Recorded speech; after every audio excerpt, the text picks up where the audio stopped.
अस्सलामुअलैकुम जी, कैसे हैं आप सब। उम्मीद करती हूँ सब खैरियत से होंगे। मैं भी बिल्कुल ठीक हूँ। तो आज मैं आप लोगों के साथ अपनी संडे की रूटीन शेयर करूंगी कि संडे को मैं किस तरह से अपने घर को क्लीन करती हूँ और मेरी रूटीन क्या होती है। वर्किंग वुमेन का कोई भी दिन हो तो उनके लिए तो बिल्कुल फ्री नहीं होता। और संडे कहने को तो संडे होता है, छुट्टी का दिन होता है, लेकिन संडे में मेरी रूटीन आम दिनों से ज्यादा बिजी होती है। तो जी उठे हैं, नमाज फजर पढ़ने के बाद कुछ तस्बीहात कुरान पाक पढ़ा, उसके बाद मैं आ गई हूँ किचन में और सबसे पहले गूंद रही हूँ मैं आटा, क्योंकि ये गुना होना तो किचन का तकरीबन काफी काम ऐसे लगता है कंप्लीट ही हो गया है। तो मोस्टली मेरी कोशिश होती है ये रात में ही गूंद लूँ, लेकिन कभी अगर रात में मूड ना हो तो फिर मैं ये सुबह ही उठ के कर लेती हूँ। उसके बाद मैंने रूम से थोड़ी सी चीज़ें समेटी थी और फिर आटा ना थोड़ी देर ठहर गया था, तो इससे ये है कि पराठे अच्छे बन जाएंगे। तो अब मैं यहाँ पे सबके लिए पहले पेड़े बना के रख लूंगी। संडे को नाश्ता मैं बना लेती हूँ सबके लिए, अपने लिए तो बनाना तो मैं कहती चलो यहाँ पे अपने 2 पराठे बने, बाकियों के भी 3-4 बन जाए, इतना कोई खास टाइम नहीं लगता। तो फिर मैं सबके लिए नाश्ता बना रही हूँ यहाँ पे, लेकिन उससे पहले मैं सबसे पहले बना के यहाँ पे ना पेड़े रख दूंगी, क्योंकि अगर पेड़े थोड़ी देर ठहर जाए ना तो ये जो इनके बल वगैरह होते हैं वो स्टे कर जाते हैं और बहुत ही क्रिस्पी और खस्ता से पराठे बनते हैं। और ये मैंने सबके लिए पेड़े कर लिए और जब तक ये पेड़े वगैरह बन रहे हैं तब तक मैं चाय बना लूंगी। और रात का ये सालन पड़ा हुआ, इसी के साथ सब पराठे खाएंगे तो इसको मैं गर्म कर लेती हूँ। और यहाँ सबसे पहले मैंने बनाया अपने फादर इन लोगों के लिए नाश्ता। उनको नाश्ता नीचे दे के आएंगे क्योंकि शुगर पेशेंट है, भूख जल्दी लग जाती है। तो यहाँ पर सबसे पहले उनके लिए पराठा बनाया है और उनको नाश्ता दे के आते हैं। फिर यहाँ पर ऊपर आई हूँ, सबके लिए नाश्ता बन रहा है, साथ साथ जिसका पराठा बनता गया था ना उन्हें मैं देती गई थी। और आज संडे था, मैंने ना सोचा हुआ था बच्चे रोज ना हम 2 पराठे बना लेते थे और उसमें से कुछ हस्बैंड खा लेते, कुछ मैं, और बीच में ना बच्चों को खिला के नाश्ता करवा के ऑफिस जाती थी। लेकिन आज मैंने कहा नहीं, इस तरह ना इन्हें सेपरेट की थोड़ी आदत डालती हूँ। तो फिर यहाँ पे मैंने बच्चों के लिए छोटे छोटे से पराठे बनाए थे ताकि इन लोगों की भी ना रूटीन नाश्ते की प्रॉपर सेट हो जाए। और फिर जी सबको नाश्ता देने के बाद सबसे लास्ट पे मैंने अपने लिए नाश्ता बना रही हूँ।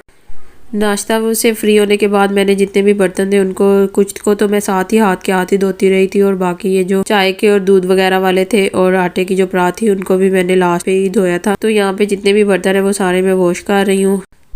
बर्तन वगैरह वॉश करने के बाद सबसे मुश्किल काम जो मुझे किचन में लगता है ना वो चूल्हा साफ करने लगता है, क्योंकि पराठों का ऑयल वगैरह और खाने वगैरह के चींटे वगैरह इसके ऊपर गिरे होते हैं, तो इसको ना बहुत टाइम लग जाता है। इसलिए मेरी कोशिश होती है सबसे पहले ना किचन में इसी को साफ करूँ। ये वाला हिस्सा साफ हुआ हो ना तो ऐसे लगता है कि बिल्कुल ही हमारा ना किचन नीट एंड क्लीन हो गया। तो यहाँ पे सबसे पहले मैं इसको साबुन वाले जो वो होता है स्कॉच ब्राइट, उसके साथ पहले कर लूंगी ताकि जितनी भी चिकनाई है वो हो जाए। और फिर जो किचन की साफी होती है उसके साथ इसको जो है साबुन वगैरह उसको साफ कर लेंगे, क्योंकि मैंने आप लोगों को पहले बताया मैं नीचे लकड़ी का काम हुआ है तो हम इसको डेली डेली वॉश नहीं कर सकते। साथ ही ये जो तवा और चकलन बेलन है इन सबको भी हम वॉश कर लेंगे। और ये जो दीवार वगैरह पे चिकनाई लगी हो इसको भी साथ के साथ ही साफ कर लेंगे। किचन रात को साफ किया हुआ था तो इसलिए इसके ऊपर ना इतना कोई खास गंद गिरा नहीं हुआ था। और सबसे लास्ट पे ये जो स्लैब वगैरह है उनके ऊपर से जो बर्तन वगैरह थे उनको उनकी जगह पे रखा और स्लैब वगैरह को भी मैंने साफ कर लिया है।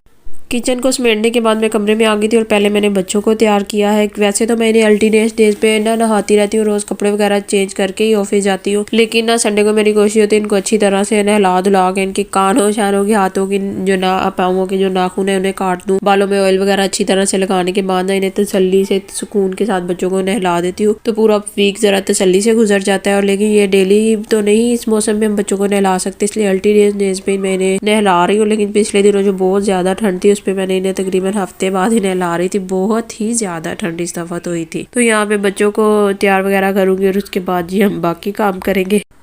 बच्चों को नहला के इनके बाबा के साथ बाहर भेजा है कि चलें भी इनके लिए चीज़ वगैरह कोई ले आए, क्योंकि बच्चों को यही एक्साइटमेंट होती है जी आज छुट्टी का दिन है तो मम्मा पापा हमारे साथ ज़्यादा ही टाइम स्पेंड करें। तो मैंने कहा चलें आप लोग इनको बाहर ले जाए।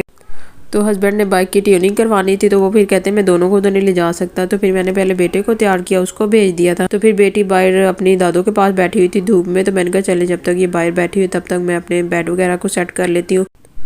और काफ़ी दिन हो गए थे बेडशीट भी नहीं चेंज की थी, डार्क कलर की थी, इतनी गंदी लग रही थी। तो फिर मैंने बेडशीट को चेंज किया और साथ ही मैंने कहा धूप भी काफ़ी तेज़ है तो कंबल को भी मैं छत पे डाल आई थी। उसके बाद मैंने ना थोड़ी देर रेस्ट किया, दिल नहीं कर रहा था, थोड़ी सुस्ती सुस्ती आ रही थी लेकिन काम तो करने थे। तो फिर ना दोपहर के खाने वगैरह से फ्री होने के बाद ये थोड़े से बच्चों के कपड़े थे, मैंने पहले उनको वॉश किया और फिर खाने से फ्री होने के बाद जब सब मेरे इन लॉज नीचे वाले पोर्शन में चले गए थे तो फिर मैंने सफाई वगैरह की, क्योंकि उनके होते हुए ऊपर सफाई वगैरह होना, तो कोई इधर जा रहा है कोई उधर, तो सही से क्लीनिंग नहीं हो पा रही थी। तो मैंने कहा चले जब सब ये चले जाएंगे ना खाना वगैरह खा के नीचे, तो फिर मैं एक साथ ही सारी सफाई कर लूंगी। तो यहाँ वो लोग चले गए थे। उसके बाद मैंने यहाँ पे ना बच्चों ने सेन में बैठ के गंडेरियाँ खाई थी, उसका गंद वगैरह भी इन्होंने यहीं पे रखा हुआ था। तो फिर वाइपर से पहले मैंने सारा यहाँ पे गंद को इकट्ठा किया है और लास्ट पे मैंने सेहन को वॉश किया, क्योंकि यहाँ पे झाड़ू टाकी करने का कोई फायदा नहीं हो रहा था। हवा भी इतनी चल रही थी और ओपन जगह होने की वजह से ना इस एरिया में डस्ट भी बहुत ज्यादा हो जाती है। ये जो घर का ये वाला हिस्सा है ना, यहाँ पे बहुत ही डस्ट हुई थी। तो मैंने कहा झाड़ू टाकी करने से अच्छा ही है, चले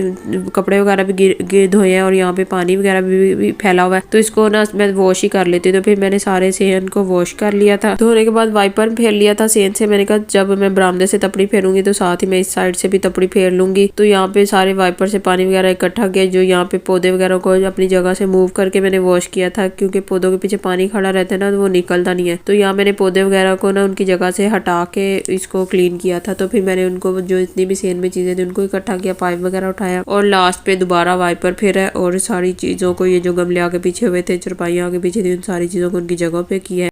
जब सुबह मैंने किचन साफ किया ना, तो मैंने किचन का फर्श नहीं वॉश किया था। तो मैंने कहा क्योंकि खाना वगैरह बनना है तो फिर गंदा हो जाएगा। तो फिर मैंने कहा चलो जब मैं सफाई करूंगी एक साथ ही कर लूंगी। और यहाँ पे ना खाना वगैरह खा के हम लोग फ्री हो चुके हैं। तो किचन से भी जितने बर्तन वगैरह थे दोपहर के वो भी धुल चुके हैं। तो मैंने कहा चले हम साथ ही लग जाते हैं, इस फर्श को भी मैं साफ कर लेती हूँ।